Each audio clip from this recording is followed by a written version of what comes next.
বিসমিল্লাহির রহমানির রহিম।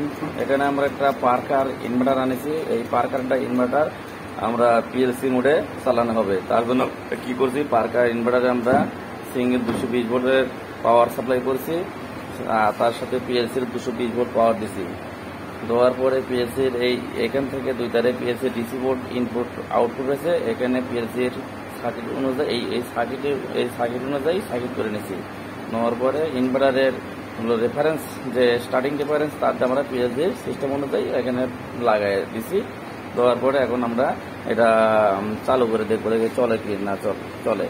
আচ্ছা, এই যে পিএলসির যে আমরা একটা সুইচিং, যে কোনো সুইচিং বা সেন্সরে তার হিসেবে ইউজ করতে পারি, সেখানে আমরা সুইচ বা সেন্সর তার নাই, আমরা শর্ট দিব, দেখে রানিং হয় নাকি। এই যে রানিং হয়ে গেছে, রানিং ইনভার্টার আমার রানিং, এই যে রানিং চলতেছে এখন। তার জন্য এই যে আমার 01 বাতিটা জ্বলে উঠেছে।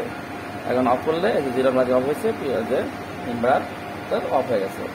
আবার জলদি আবার চালু হবে, এই যে আবার চালু হয়ে গেছে, এই যে অফ হয়েছে। এইভাবে আমরা একটা AC 10 Parker inverter PLC control program দিয়ে আমরা চালু করতে পারি। আল্লাহ হাফেজ।